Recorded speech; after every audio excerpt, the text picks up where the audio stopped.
Hai teman-teman, kembali lagi di Matarsi.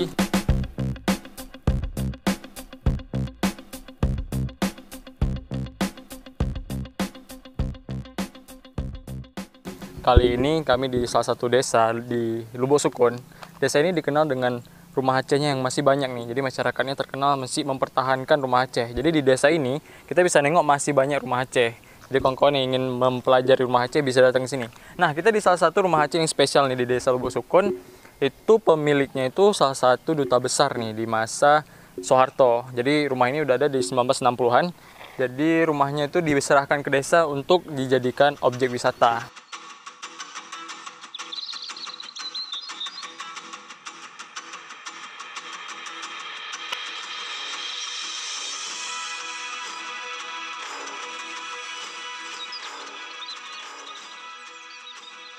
Oke, kali ini kita akan membahas fasadnya nih, fasad dari bangunan rumah Aceh ini. Kita bisa lihat nih ya, kan di rumah Aceh ini bentuknya segitiga.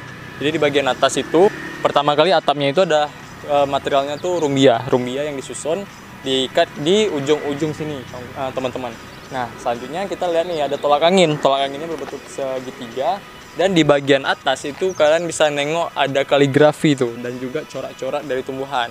Nah, selanjutnya kita nengok umumnya seperti rumah Aceh biasa, ada corak. Terus yang paling penting lagi nih, kita bisa nengok di situ ada kata-kata nih. Jadi kaligrafi juga, tulisannya tuh la ilaha illallah Muhammadur Rasulullah. Nah, jadi ini memang masyarakat Aceh itu kan dikenal dengan tauhidnya yang bagus gitu kan. Jadi memang mereka menaruhnya di bagian depan nih. Nah, yuk kita lanjutkan dengan spot selanjutnya. Apa sih guna dari beton ini? Jadi sebelumnya orang-orang di Aceh itu umumnya ketika mau masuk rumah dia akan wudhu dulu, teman-teman. Jadi wudhu baru masuk. Nah, jadi kita bisa lihat ini masuk ke arah area tangga. Ya kayak tadi juga nih Banes Manto juga jarak tangganya itu kurang lebih 23 sentian naik ke atas dan balkon gitu. Jadi kita bisa nengok di bagian ring tangga itu pakai corak-corak flora gitu. Dan ya corak-corak umumnya lah. Oke, jadi ini daerah balkon dari rumah ini. Ukurannya kurang lebih cuma 1 meter ke depan.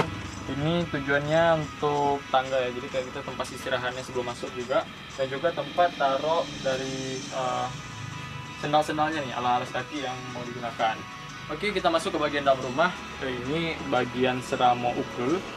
Seramo ukul ini tempatnya ini kita bisa nengok ya. Di sini ada 4 jendela di sisi dinding ini, dan juga di bagian belakang ada 1 jendela. Jadi ini tempat yang pertama kali akan dimasukin dari tamu yang akan masuk ke dalam rumah, dan fungsinya untuk silaturahmi mungkin ya, untuk tamu-tamu dari keluarga, bisa juga dari keluarga-keluarga dekat ya kayak gitu. Jadi di sini fungsinya lebih ke tempat tamu.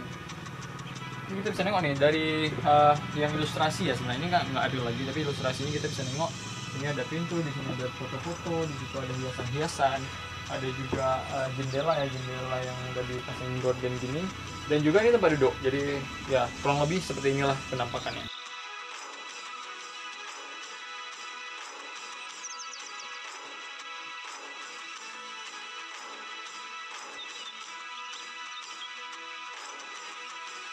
Oke, jadi ini kita berada di Seramo Uku. Nah, nanti kita akan menuju Seramo Likut, dan di bagian tengah ini ada Seramo Tengah. Jadi ini pembagian ruangnya itu ada 3, dan kita bisa nengok nih ada corak-corak juga di bagian dalam. Jadi bukan cuma dari luar, kita juga bisa nengok corak-coraknya di bagian dalam. Bentuknya kayak profil-profil ya, cuman profilnya itu punya desain lama. Nah, ini kalau bagi kawan-kawan ya, teman-teman yang suka dengan profil-profil ini bisa diadaptasikan ke zaman modern. Oke, kita lanjutkan dengan bagian bawah dari rumah Aceh. Kawan-kawan bisa nengok nih, dari segi material ini penggunaannya itu menggunakan semantok. Jadi semantok ini dibuat sedemikian rupa dengan kebutuhan rumah, dibuat untuk kebutuhan tiang dan juga penahan dari rumahnya sendiri nih teman-teman. Jadi kita bisa nengok nih tebal dari baloknya ya, kita bilang baloknya itu bisa sampai sekitaran 8 sampai 10 cm. Kita bisa nengok yang besar yang bagian tengah, dan yang di pinggir ini agak lebih kecil.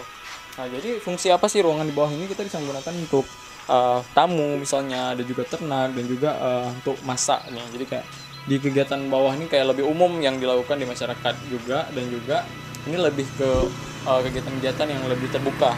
Jadi nggak terlalu harus masuk dalam ruangan gitu.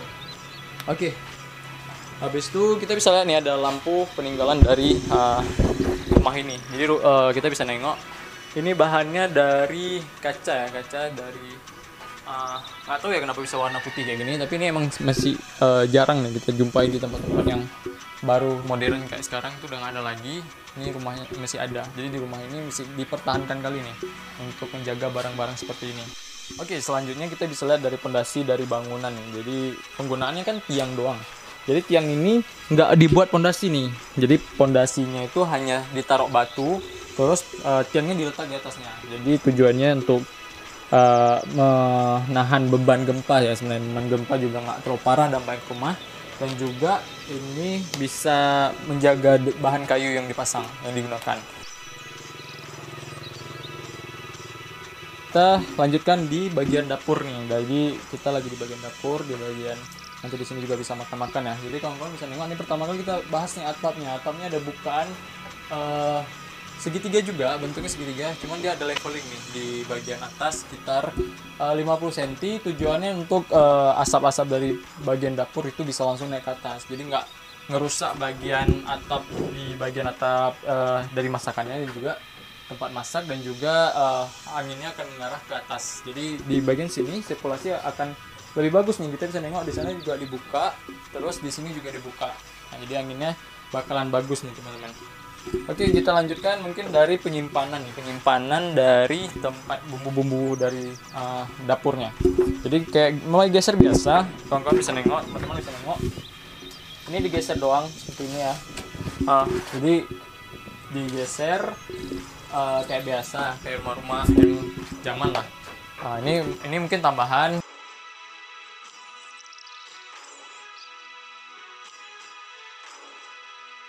Oke, jadi di bagian atas ini ada gudang, tempat penyimpanan dari masakan, tempat masak ya, dari orang yang di rumah, dan juga ini tempat penyimpanan kayak biasa. Jadi yang paling menarik juga nih kawan-kawan bisa nengok, teman-teman bisa nengok itu bagian bawah itu menggunakan jerjak-jerjak kayu. Jadi kayu ini juga membantu sirkulasi udara nih teman-teman. Coba mikirin dulu deh kalau udah kayak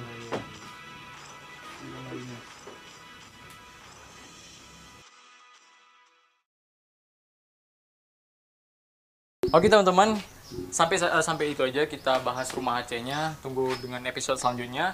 Kali ini kita bersama dari pengelola di tempat wisata ini nih, Bang Fahri Purnama.